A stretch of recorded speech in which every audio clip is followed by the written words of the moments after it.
मिला टाइम्स में खुशामदीद। मैं हूं शम्स तबरेज़ कासमी और मेरे साथ बातचीत के लिए मौजूद है आज प्रोफेसर निवेदिता मेनन। इन्होंने यूनिफॉर्म सिविल कोड पर काफ़ी रिसर्च किया है, इनका अच्छा खासा इस पर मुताला है, जिनसे बातचीत करेंगे कि क्या यूनिफॉर्म सिविल कोड हिंदुस्तान में पॉसिबल है? अगर इसको लाया जाता है तो इससे हिंदुस्तान का नुकसान होगा या फ़ायदा होगा?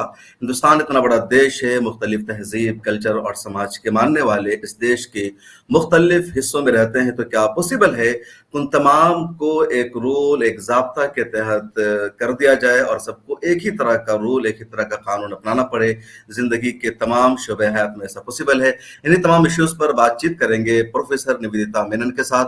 मैम, मिलर टाइम्स में खुशामदीद, खैर-मक़दम है आपका कि आपने हमें वक़्त दिया। सबसे पहले तो यही जानना चाहेंगे, आपने काफ़ी रिसर्च किया है यूनिफ़ॉर्म सिविल कोड के बारे में, तो ज़रा बताएँ हिंदुस्तान में किस तरह का समाज रहता है, लोगों की तहज़ीब क्या है, कल्चर क्या है और क्या पॉसिबल है सबको इकट्ठा करना? सबसे पहले हमें ये सोचना है कि समान नागरिक संहिता, यूनिफॉर्म सिविल कोड जिसे कहते जी। हैं, उसका मकसद क्या है? क्या हम सोच रहे हैं कि हिंदुस्तान के लिए के नेशनल इंटीग्रिटी के लिए ये ज़रूरी है? क्या ये है मकसद? और अगर ये है मकसद, तो फिर हमें कोई समझाए, क्योंकि अभी तक किसी ने नहीं समझाया कि एक ही कानून सारे देश के लिए होने से देश का इंटीग्रिटी कैसे बचता है? क्योंकि कोई लीगल थियोरी में जिन्होंने भी कानून सीखा हो या जिन्होंने भी लीगल थियोरी के बारे में पढ़ा हो, उनको पता है कि 21वीं सदी तक अब सब समझ गए हैं कि लीगल प्लूरलिज्म जिसे कहते हैं, जी। ये सबसे हेल्दी सिस्टम है। कोई भी सोसाइटी के लिए, कोई भी देश के लिए लीगल प्लूरलिज्म सबसे बेहतर है, ना कि एक कानून। अब लीगल प्लूरलिज्म डेमोक्रेटिक तरीके से अगर लाया जाए, लीगल प्लूरलिज्म इस तरह का नहीं कि एक समुदाय के लिए एक कानून और दूसरे समुदाय के लिए दूसरा कानून, जिससे कि एक पूरे समुदाय को हीन बनाया जाए या उनके अधिकार छीना जाए, उस तरह का ये मतलब नहीं है लीगल प्लूरलिज्म का। लीगल प्लूरलिज्म का मतलब है कि अलग कम्युनिटीज, अलग ग्रुप्स के लिए अलग लॉज हो सकते हैं, बशर्ते ये संसद में सही तरीके से इसके बारे में विवाद हो, बशर्ते कि लोगों के बीच में इसके बारे में सही तरह से विवाद हो। तो यूनिफॉर्मिटी जिसे कहते हैं, समानता को इक्वालिटी मानना बिल्कुल ही गलत है। इक्वालिटी तरह तरह के पैमाने पे देखा जाता है, इसीलिए फॉर एग्जांपल हम आरक्षण को इक्वालिटी के तहत ही देखते हैं, इक्वालिटी ऑफ अपॉर्चुनिटी के तहत देखते जी। हैं। आरक्षण जब हम समाज के उन हिस्सों को देते हैं, कोई भी जब सिस्टम देता है कोई भी एडवांटेज, उसको हम ये मानते हैं कि ये इक्वालिटी ऑफ अपॉर्चुनिटी के लिए है, क्योंकि या फिर ये historically disadvantage caste and communities हैं और उनको एक लेवल प्लेइंग फील्ड की ज़रूरत है। जैसे कि हम पॉलिटिकल थियरीज जो हैं अक्सर ये एग्जाम्पल लेते हैं कि कोई भी जैसे रेस हो, रेस ट्रैक पे जो इनर ट्रैक पे हैं उनको पीछे खड़ा किया जाता है, और जो आउटर ट्रैक पे हैं उनको आगे खड़ा किया जाता है, क्योंकि उनको ज़्यादा दौड़ना है और जो इनर ट्रैक में है उनको कम दौड़ना है। तो उसको बैलेंस करने के लिए, तो जब आप रेस की शुरुआत देखेंगे तो लगेगा कि कुछ लोगों को आगे क्यों खड़ा किया गया है और कुछ लोगों को पीछे, इसलिए कि वो सर्कुलर ट्रैक है। तो समानता के लिए, सही क्वालिटी के लिए एक ही जगह सबको खड़ा करना गलत होगा। तो यूनिफॉर्म सिविल कोड जिसे हम कहते हैं, ये बार बार नेशनल इंटीग्रिटी की तरफ से इसके बारे में बात नाम किया पर जाता उसका है। हवाला देकर के जरूरी है। हाँ, लेकिन मैं ये कह रही हूँ कि जो नारीवादी ताकतें हैं इस देश के, 1930 से लेके यूनिफॉर्म सिविल कोड को एक औरतों का मामला माना है, इसीलिए कि हर पर्सनल लॉ में, रिलीजियस पर्सनल लॉज हमारे देश में अलग अलग हैं। ये एक कॉलोनियल टाइम से चलता आ रहा है, और ये अलग अलग कोड्स में औरतों को अलग अलग तरीके से उनको समान हक नहीं दिया गया था। इसीलिए 1930 से लेके एक यूनिफॉर्म सिविल कोड की मांग आई थी विमेंस मूवमेंट से भी, लेकिन चलते चलते विमेंस मूवमेंट की समझ में ये बात आ गई कि हमें यूनिफॉर्मिटी की ज़रूरत नहीं है, जेंडर जस्टिस की ज़रूरत है। तो जेंडर जस्टिस कैसे लाया जाए, तो ये बैकग्राउंड है। बिल्कुल, ये होना चाहिए जनरल जस्टिस के तमाम, खासतौर पर खवातीन पर जो जुल्म अत्याचार हुआ है उनको इंसाफ दिया जाए। तो उसको उन्होंने यूनिफॉर्म के नाम पर ला दिया है कि यूसीसी के एक तरह का कानून जरूरी है। तो जनरल जस्टिस जो, क्या अभी भी कुछ ऐसा है जहां महिलाओं को इंसाफ नहीं मिल रहा है जिसकी वजह से इस बात की जरूरत पेश आई थी? सही सवाल आपका क्या है कि नहीं, मैं ये कह रहा हूँ कि क्या अभी भी कहीं ऐसा है क्या कि जहां आज भी महिलाओं को इंसाफ नहीं मिल रहा है, उनके साथ ज्यादती हो रही है, जिसके लिए जरूरत है जनरल जस्टिस की? नहीं, जेंडर जस्टिस की बहुत ज़्यादा ज़रूरत है। हर क्षेत्र में औरतों के साथ इनजस्टिस और अन्याय होता है, हर क्षेत्र में। या यौनिक हिंसा को ही ले लीजिए, अभी हम देख रहे हैं रेसलर्स के साथ क्या हो रहा है, हमारे बहुत ही चैंपियन रेसलर्स के साथ क्या हो रहा है। तो सेक्सुअल हैरेसमेंट और वायलेंस को ले लीजिए, प्रॉपर्टी को ले लीजिए, मतलब प्रॉपर्टी के समानाधिकार को ले लीजिए, औरतों को समानाधिकार नहीं है। शादी और डिवोर्स में औरतों को कम अधिकार हैं। बच्चों की सारी जिम्मेदारियां उनकी, बच्चों को के पालन पोषण के लिए उनके पास कोई चारा नहीं होता, वगैरह वगैरह। तो जेंडर जस्टिस जिसे हम कहते हैं, यानी कि लिंग के आधार पे न्याय और लिंग के आधार पे अन्याय या लिंग पे आधार पे न्याय, जेंडर जस्टिस का यही मतलब है। तो हर क्षेत्र में औरतों के साथ ज्यादती होती है और हर क्षेत्र में औरत असमान है। अब यूनिफॉर्म सिविल कोड जो है उसका ताल्लुक इस चीज के साथ है कि शादी, तलाक, बच्चों की गार्डियनशिप, संपत्ति, इन सारी चीजों को लेके अलग अलग कम्युनिटीज के अलग अलग तथाकथित पर्सनल लॉज हैं। तो ये अलग अलग रिलीजियस पर्सनल लॉज हैं हर कम्युनिटी के।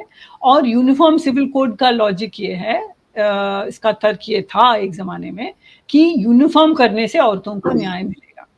लेकिन हम समझते आए रिसर्च के चलते और पॉलिटिक्स के चलते 1980 के दशक तक हमें समझ में आया कि ये यूनिफॉर्म सिविल कोड का नारा एक वेपन जैसे इस्तेमाल किया जा रहा है हिंदुत्व की ताकतों के जरिए। और वो ये इसको एक वेपन जैसे मुस्लिम कम्युनिटी पे इस्तेमाल कर रहे हैं कि मुस्लिम कम्युनिटी बहुत ही बैकवर्ड है, वहाँ 3 तलाक है, वहाँ पॉलीगमी है, और हिंदुओं का तो खेल कानूनों का सुधार हो चुका है, लेकिन मुसलमान और बाकी माइनॉरिटी इतने बैकवर्ड हैं कि वो ये करने नहीं दे रहे। इसीलिए हमें यूनिफॉर्म सिविल कोड की ज़रूरत है।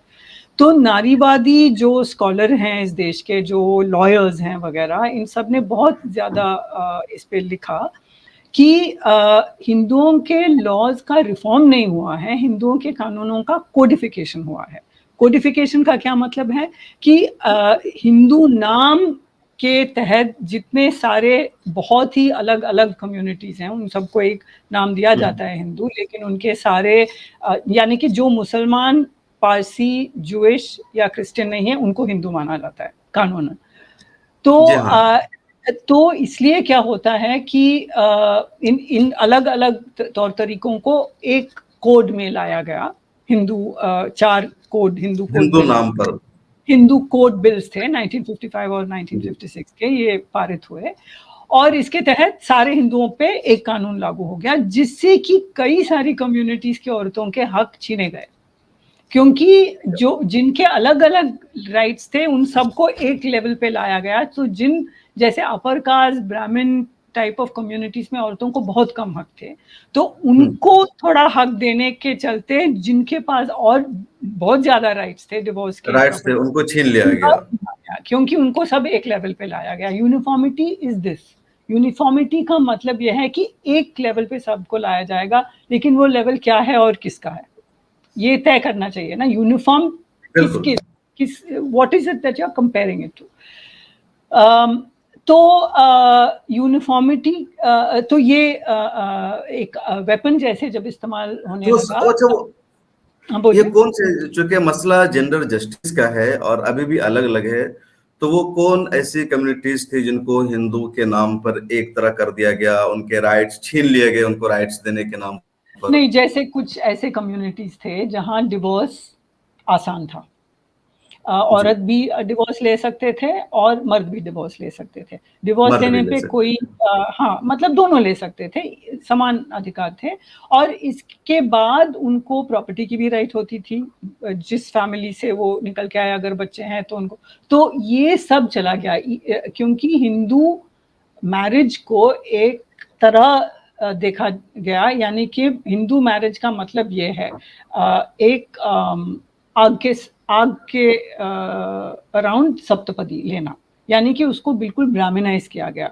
तो अलग अलग समुदाय के अलग अलग शादी के रूप थे, अलग अलग। अब नायर मैट्रिलिनी थी, नायर कम्युनिटी की, केरल में मर्दों को भी इक्वल राइट्स दिया गया, तो उनके राइट्स छीने गए ना। जिन कम्युनिटी में, मतलब वहाँ की औरतों के जो हक थे उनको मर्दों के साथ बराबर किया गया, तो एक तरह से उनका हक छीना गया। दूसरी तरफ जिन कम्युनिटीज में डिवोर्स के राइट्स थे और प्रॉपर्टी के राइट्स थे, वो राइट्स बंद हो गए, क्योंकि अब सब इस एक समान लेवल पे लाया गया है कि इसको कहते हैं हिंदू शादी। हिंदू शादी जो है वो कॉन्ट्रैक्ट नहीं है, वो एक दोनों फैमिलीज के बीच नहीं है, ये बिल्कुल सीधे एक ईश्वर के सामने एक सैक्रामेंट है। इस तरह का एक जो ब्राह्मणिकल अंडरस्टैंडिंग है जो शादी का, जन्म जन्म का साथ बोलते हैं जिसको। उस टाइप का, उसको समान किया गया। तो इससे बहुत फर्क पड़ी, और नायर कम्युनिटी में औरतों के हक गए, और तरह तरह के कम्युनिटियों में, तरह तरह समुदायों में जिस तरह के उनके राइट्स थे वो सब खत्म हो गए। तो अब क्या होता है कि शाबानो के केस के शबानों के। बाद, हाँ, उसके बाद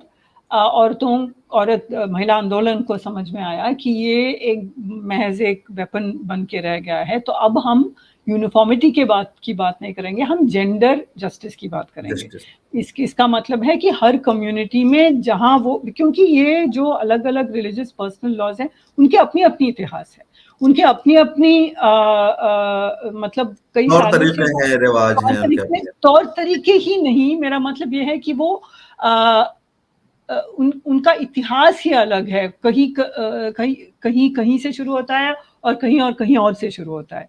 तो हमें हर समुदाय के बेसिस पे देखना चाहिए कि जेंडर जस्टिस कैसे लाया जाए।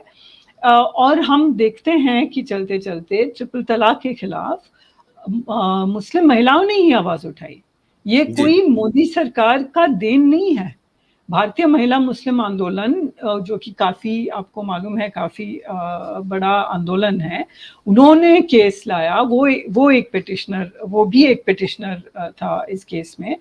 तो इसका मतलब है कि हर कम्युनिटी में अपनी अपनी नीड्स को लेके, अपनी अपनी जरूरतों को लेके महिला आंदोलन चल रहा है। तो ट्रिपल तलाक हो गया, उसका सुप्रीम कोर्ट ने वो किया, रद्द किया कि ये लीगल नहीं है। अब इसके बाद सरकार क्या करती है? इसके बाद वो कानून पारित करती है कि जो ट्रिपल तलाक देता है वो मुस्लिम मर्द क्रिमिनल लॉ में आ जाएगा, और वो क्रिमिनलाइज किया जाता है, उसको जेल भेजा जाएगा। अब ये बहुत ही, मेरे लिए ये एक बहुत ही रिवीलिंग चीज है, इससे हम बहुत सीख सकते हैं कि इसके कैसे इस्तेमाल किया जा रहा है। क्योंकि अगर आप जेंडर जस्टिस चाहते हैं, अगर आप चाहते हैं कि महिलाओं को मर्द 1 या 2 या 3 शादी करके अबैंडन ना करें, और ये सिर्फ मुसलमानों में नहीं होता है, पूरे देश में हर समुदाय के मर्द ऐसा करते हैं, वो कहीं और एक बीवी होती है, कहीं और दूसरी बीवी होती है, और अगर कोई किसी बीवी को वो बिल्कुल छोड़ के चले जाते हैं, होता क्या है कि बच्चे उनके पास रह जाते हैं, उनको बच्चों के देखरेख के लिए कोई कुछ भी नहीं है उनके पास। तो अगर राज्य को इतना ही वो है, ख्याल है औरतों का, तो उन्हें ये देखना चाहिए कि ये न हो। अगर कोई शादी जैसे रिश्ते में 10-15 साल रहा हो, 5-6 साल रहा हो, बच्चे हैं उस रिश्ते से, तो उस आदमी को उसकी जिम्मेदारी लेनी चाहिए। ये नहीं कह रहे हैं कि उसके साथ ही रहना है, नहीं रहना है तो ना रहें, लेकिन उसकी जिम्मेदारी तो लेनी चाहिए उस औरत के और उसके बच्चों के, क्योंकि औरतों को शादी के अलावा और कुछ दिया नहीं जाता। उनको न एजुकेशन दी जाती है, उनको अपने एम्प्लॉयमेंट करने में दिक्कत है, उनको एम्प्लॉयमेंट उनके हस्बैंड अगर अलाउ करते हैं तब एम्प्लॉयमेंट कर सकते हैं, या फिर वो अगर बहुत ही गरीब है तो वो घरों में जैसे डोमेस्टिक वर्क करते हैं या इस तरह का काम करते हैं। तो ऐसी स्थिति में जहां औरतों को कुछ अपना नहीं है, तो उस राज्य को फिर ये देखना चाहिए कि औरतों की हिफाजत कैसे की जाए। ये नहीं कि मुसलमान और मर्दों को जेल में कैसे डाला जाए। मतलब ये उनसे जो तो और माहौल उन्होंने एक क्रिमिनल बना दिया, रिश्तों को खराब करने का काम किया। सुप्रीम कोर्ट का सब इतना था कि जो कि इस्लाम में पहले से था, एक आइडियोलॉजी मतलब एक सेक्शन का कहना था कि किसी ने एक साथ 3 तलाक दिया तो 1 तलाक मानी जाएगी, किसी ने 3 दे दिया तो 3 मानी जाएगी। उस पर इख्तलाफ था। तलाक 3 तलाक इसलिए है कि चूंकि रिश्ते खराब ना होता। 1 तलाक किसी ने दिया अपनी बीवी को तो दोबारा से रिश्ते बेहतर हो सकते हैं, आपस में नाराजगी है खत्म हो जाएगी, फिर बात नहीं बनती तो दूसरी तलाक दो, तीसरी तलाक दो। तो उसको लेकर पहले से इख्तलाफ था, तो सुप्रीम कोर्ट ने कहा कि 3 तलाक है वो 1 तलाक मानी जाएगी। अब पार्लियामेंट ने कहा कि किसी ने 3 तलाक दिया तो तलाक भी नहीं होगी, फिर उसको क्रिमिनलाइज कर दिया, मामला खराब हो गया, क्योंकि रिश्ते और खराब हो जाएंगे। तलाक का मकसद ये था कि एक रिश्ते खराब हो रहे आपस में तो उसको बेहतर बनाया जाए, उसके जरिए से औरतों को भी खुला का इख्तियार दिया गया कि खुला के जरिए तलाक ले सकती है। खैर मैं ये जानना चाहता हूँ जो यूनिफॉर्म सिविल कोड है अभी, तो अगर ये लाते हैं, मतलब अभी तो हालांकि बार बार ये धमकी देते हैं, चुनाव के मौका पर इसको इस्तेमाल करते हैं ताकि एक हिंदू मुस्लिम का मसला खड़ा हो, तो क्या क्या चीजें हैं इनके मिशन में, एजेंडा में? अगर ये यूनिफॉर्म सिविल कोड लाएंगे तो क्या क्या वो इश्यूज हैं जिसको उसके तहत ये शामिल करेंगे? सबसे लेटेस्ट लॉ कमीशन जो है, लॉ कमीशन की राय में यूनिफॉर्म सिविल कोड अब नहीं बनाया जाना चाहिए। तो लॉ कमीशन 3 साल पहले का जो हाँ लेटेस्ट जो लॉ कमीशन है उसने उसके अकॉर्डिंग टू देम ये नहीं होना चाहिए, यूनिफॉर्म सिविल कोड नहीं लागू कर सकते। लेकिन सरकार ने ये कहा है कि राज्य के स्तर पर यूनिफॉर्म सिविल कोड लागू कर सकते हैं। तो ये अब कुछ स्टेट्स में पैनल बने हैं कि यूनिफॉर्म सिविल कोड अपने स्टेट में लागू है। तो हमें ये सोचना चाहिए, और ये इट्स बहुत ही इंटरेस्टिंग बात है कि अब क्या रह गया है। उनको मुसलमान कम्युनिटी समुदाय पे एक वार चलाना था, वो तो हो गया। अब ट्रिपल तलाक भी खत्म, और मुस्लिम मर्दों को जेल डालने का भी एक उनके पास एक तरीका है। अब और क्या चाहिए उनको यूनिफॉर्म सिविल कोड से, ये देखना है हमें। हो सकता है ये हो सकता है कि पॉलीगमी बैन हो। अब पॉलीगमी बैन है तो सही बात, क्योंकि पॉलीगमी से अक्सर ये होता है कि बाकी कई सारी मतलब एक साथ कई सारी औरतों को अपने हक नहीं मिलते। तो पॉलीगमी बैन भी हुआ अगर, होता क्या है कि पॉलीगमी सिर्फ मुस्लिम कम्युनिटी में लीगल है, लेकिन हर समुदाय के मर्द पॉलीगमी करते हैं। जैसे मैंने कहा इन प्रैक्टिस, बल्कि पॉलीगमी की बात आई है तो इस्लाम में है कि आप दूसरी शादी कर रहे हैं तो लीगल है, कानूनी तौर पर दूसरी बीवी को भी मुकम्मल राइट मिलते हैं। लेकिन दूसरे लोग पॉलीगमी अगर नहीं कर पाते हैं तो इलीगल तरीके से लिव इन रिलेशनशिप में दोस्ती के नाम पर दूसरी महिलाओं के साथ रहते हैं और महिलाओं को राइट्स भी नहीं मिल पाते हैं। नहीं, आप सही कह रहे हैं। मैंने भी इस तरह लिखा है, और कई फेमिनिस्ट थियरिस्ट ने ऐसा लिखा है कि जहां लीगल है, कम से कम सारी औरतों को कुछ न कुछ राइट्स मांगने का अधिकार मिलता है, और जहां लीगल नहीं है वो दूसरी और तीसरी बीवियों को कोई स्थान है ही नहीं। तो हमको, अगर हम चाहते हैं, अगर राज्य चाहता है कि औरतों के साथ न्याय हो, तो लिव इन रिलेशनशिप को भी, और वैसे इस तरह के जजमेंट हैं कोर्ट्स के कि लिव इन रिलेशनशिप को भी रिलेशनशिप माना जाना चाहिए, जिसमें वही अधिकार और वही जिम्मेदारियां हैं जो कि शादी में हैं। तो पॉलीगमी लीगल हो या इलीगल, पॉलीगमी की स्थिति में औरतों को कैसे हक दिया जाए, इसके बारे में सोचना चाहिए, जो कि यूनिफॉर्म सिविल कोड के विवाद में कहीं भी नहीं आती ये बात। तो हो सकता है पॉलीगमी बैन हो, जिससे कि मुझे नहीं लगता है औरतों को कोई खास अधिकार मिलेगा। इससे सिर्फ फर्स्ट वाइफ के अलावा सारे इलीगल हो जाएंगे, बस इतना ही होगा।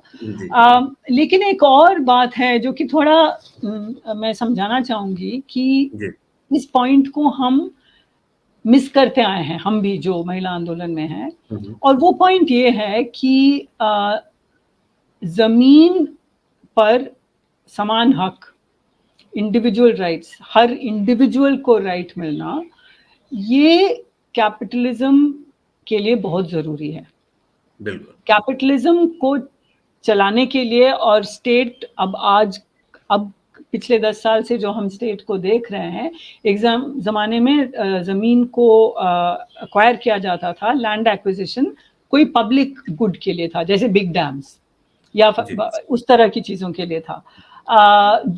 वो भी प्रॉब्लमैटिक है, जैसे हम जानते हैं नर्मदा बचाओ आंदोलन वगैरह ने किस तरह लड़ाई लड़ी है, वो भी प्रॉब्लमैटिक है। लेकिन अब स्टेट सीधे लैंड एक्वायर कर रहा है, स्टेट मतलब राज्य, वो जमीन एक्वायर कर रहा है सीधे कॉर्पोरेशंस को देने के लिए। आप देखेंगे अब कोई पब्लिक, जहां सरकार का दिल चाहता है वो एक्वायर कर लेती है अब। हाँ, और नहीं, अब पब्लिक पर्पस नहीं है, अब प्राइवेट पर्पस है, प्राइवेट कैपिटलिस्ट को चीप में, जैसे अगर कोई बिग इंडस्ट्रियलिस्ट सीधे किसानों के साथ जमीन के लिए वो बार्गेन करते हैं, तो जमीन का जो मतलब जो दाम है, अब रेट है वो मिल पाता है, मुनासिब रेट का। अब स्टेट जब चीपली अक्वायर करता है तो ऑब्वियसली ना किसानों को तो नहीं मिलता है ना कुछ भी, और ये प्राइवेट कॉर्पोरेशंस को जाता है। अब ये एक ग्लोबल न्यूलिबरल एजेंडा है वर्ल्ड बैंक के चलते, कि हर देश में, हर कंट्री, हर लोग, दुनिया की हर कंट्री में individual rights to property, formal rights to property बनाया जाए। अब ऐतिहासिक तौर से हमारे ग्लोबल साउथ के जो देश हैं, जिसे थर्ड वर्ल्ड कहते थे हम, अब ग्लोबल साउथ कहते हैं, अब ग्लोबल साउथ के जो देश हैं, एशिया अफ्रीका वगैरह, यहाँ कम्युनिटी राइट्स ज़्यादा हैं और इंडिविजुअल राइट्स कम। तो इंडिविजुअल राइट्स लाना राज्य का काम है, जिससे कि कैपिटलिज्म सही तरह चल सके, जिससे कि लैंड एक्विजिशन, क्योंकि कम्युनिटी राइट्स जब हैं तो लैंड एक्विजिशन आसान नहीं है। आपने पत्थलगड़ी के बारे में पता नहीं सुना है, ये ट्राइबल बेल्ट में एक मूवमेंट है जहां वो लोग नहीं चाहते कि वो अपनी जमीन सरकार को दें। तो हाँ, तो वो कॉन्स्टिट्यूशन, वो संविधान पे खड़े हैं कि ये हमारा वो शेड्यूल 5 में हमारे ट्राइबल राइट्स हैं। तो सामुदायिक जब अधिकार है जमीन पर, तब राज्य आसानी से इसको अक्वायर नहीं कर सकता।